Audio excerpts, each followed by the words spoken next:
Peace. It's intro 6. Um, Cadddillac Ron first intro, part 6. Excuse me. The whole God thing. Let me get into the God thing. Some dudes get spooked out. God really only means one who's in control of what he or she creates, what he or she does.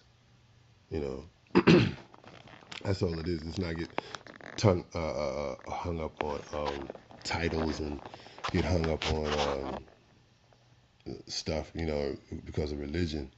You know, um, you know, our ancient ancestors out of ancient Sumer, out of Nubia, out of Egypt, Mitzrayim, or Kemet, out of these places, they call themselves, you know, God, but not.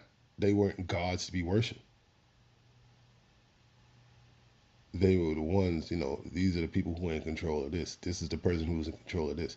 This person is in charge of the scribes. This person is in charge of the food. This person is in charge of the war, the military, stuff like that. So being a god is one who's being accountable. You know what I mean? That's what parents are.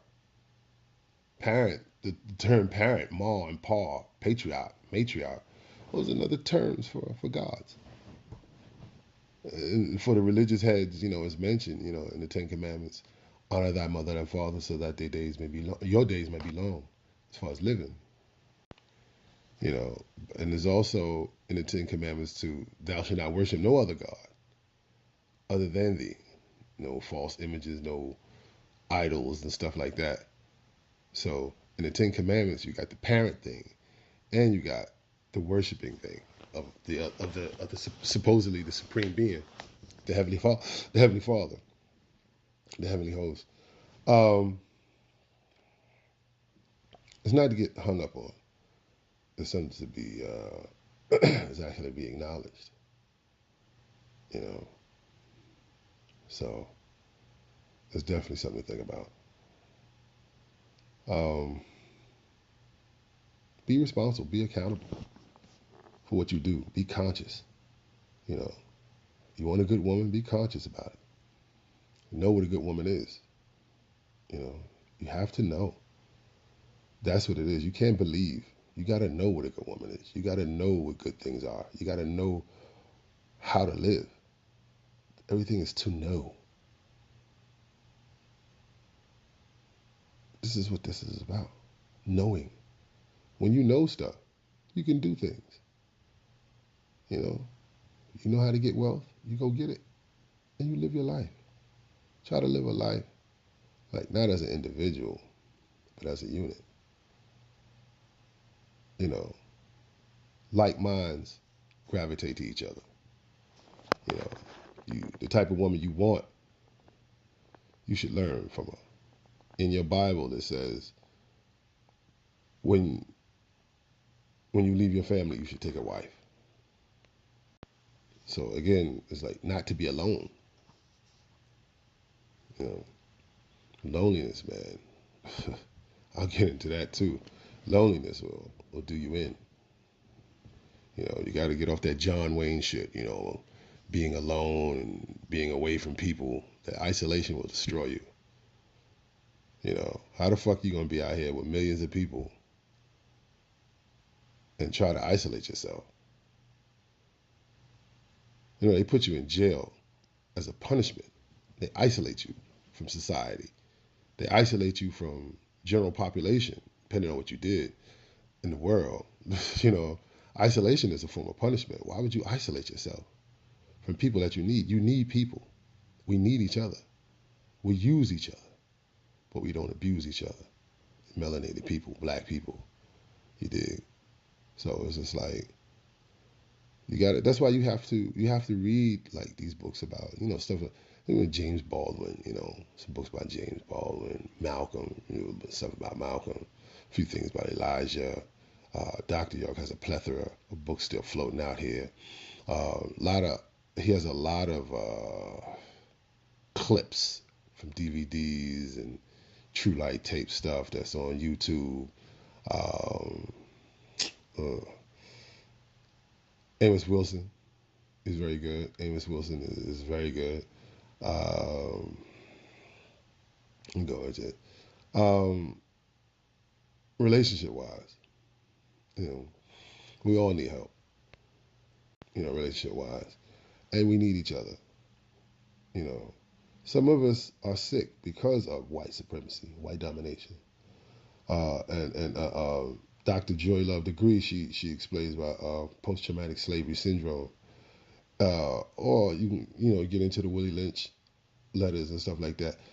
The Willie Lynch letters are stuff that's like it tells about how to actually fuck us up. But post traumatic slavery syndrome, it helps you understand what's going on. It helps you understand like deeper the effects of the Willie Lynch syndrome. You know, and it's traumatic. For 500, almost 500 years, you know, we've been going through all kind of ills. Being in America, being in the Caribbean, being in England, or being under their control, it messes with our minds and it forces us to make decisions like you normally wouldn't make. Prime example, the zoo.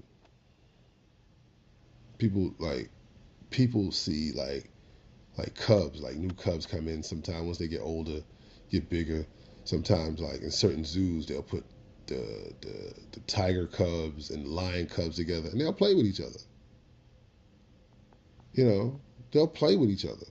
There's some people like around the world that they're animal specialists. They have habitats for certain animals. They may have habitats for lions, and they got dogs. They'll have dogs like lions and cubs. They're like puppies, and they'll play together. That's the effects of white supremacy that has on black people. You know, like lions playing with dogs, but in their natural habitat, I would eat you. I would eat you, or I would avoid you. You understand? Like, you never see hyenas play with lion cubs or leopards and cheetahs. You never see that. Dogs and cats, okay. You never see rhinos play with elephants. You never see that. But blacks, because because of captivity, equivalent to the zoo with the animals, we love everybody. We play with everybody, except our own. That's that passive aggressive bullshit. You know, meandering. You hear a black dude talk about, oh, I can love anyone I want. No, you fucking idiot.